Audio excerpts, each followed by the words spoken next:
Hello friend, চলেছি নতুন একটা ভিডিও নিয়ে। তো খাকি দ্য বেঙ্গল চ্যাপ্টারের টিজার রিলিজ করে গেছে এবং আমি দেখলাম যে 3 ঘন্টায় প্রায় 3 লাখ মতো ভিউজ হয়ে গেছে। তো যেটাতে যেটাতে রয়েছে আমাদের জিৎ, প্রসেনজিৎ, শাশ্বত, পরমব্রত, মানে সবাই একটা ফ্রেমে, এবং আমাদের মিঠুন চক্রবর্তী ছেলে মিমো চক্রবর্তী। তো একটা হিউজ হিউজ স্টারকাস্ট, এবং সেটা মুম্বাইতে গিয়ে রাজ করছে। তো আমার ভীষণ ভালো লাগলো।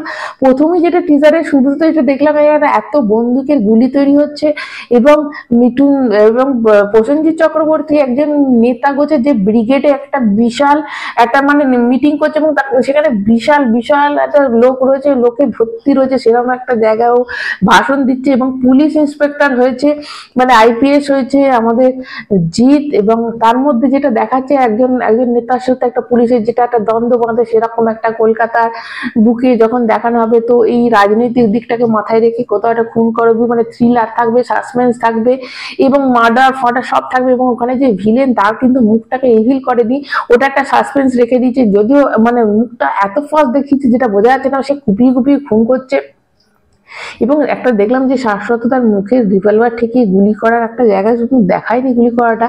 তো ওরকম একটা সিন, মানে বিভৎস সিনও থাকবে। তো বোঝাই যাচ্ছে খাকি যারা যারা পার্ট 1টা দেখেছো, যেটা বোধহয় বিহার চ্যাপ্টার ছিল, সেখানেও বিশাল ওরকম টাইপেরই ছিল, একদম সত্য ঘটনা বোধহয় তুলে ধরেছে। এখানেও সেরকম এটা বেঙ্গলের মধ্যে তুলে ধরা হয়েছে। এবং যেটা একটা গানটা যেটা বাজে, এটা বিজিএমটা মানে বিভৎস সুন্দর একটা গান বাজে। তাতে কলকাতার মানে বিভিন্ন কলকাতায় জর্দা পান, কলকাতার মানে তিলোত্তমা, হ্যাঁ না, অনেক কিছু বেশ সুন্দর করে একটা গান হয়েছে। কৈলাস খেরের মতো গলাটা লাগলো।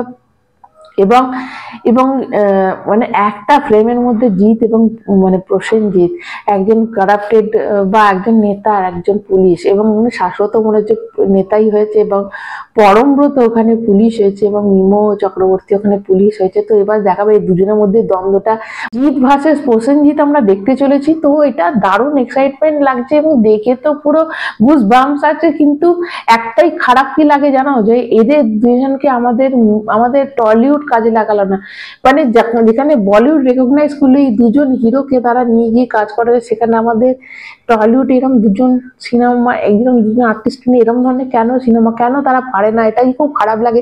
যোগ্য সম্মানটা সত্যি করে আমাদের এখানে দিতে পারে না। কি অভিনয়টা, মানে যেটুকু যা দেখালো দারুণ লাগলো। এবং প্রসেনজিৎকে তো ওরকম একটা গেটআপে দারুণ লাগছে, মানে হ্যান্ডসাম লাগছে, এবং একটা নেতা নেতা ভাব লাগছে। এবং কি আইপিএস এর কি লুক, এবং নিজেকে কি পারফর্ম, মানে কি নিজের পার্সোনালিটি বার করে নেচে। অবশ্যই জিৎকে নো ডাউট ভীষণ ভালো। জিৎকে দেখো, ভালো ডিরেক্টরের হাতে পড়লে ভালো কাজ বেরোবেই।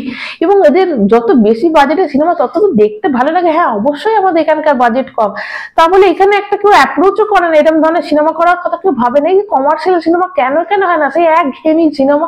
এই দেখো, এই আমি 3 ঘন্টায় 3 লাখ ভিউজ হতে যাচ্ছে, তাহলে বুঝতে পারছি যে মানুষের ক্রেজ দেখার আছে, ইচ্ছে থাকে এরকম ধরনের সিনেমা বানালেই মানুষ দেখবে। যে কেন বানানো না আমি জানি না।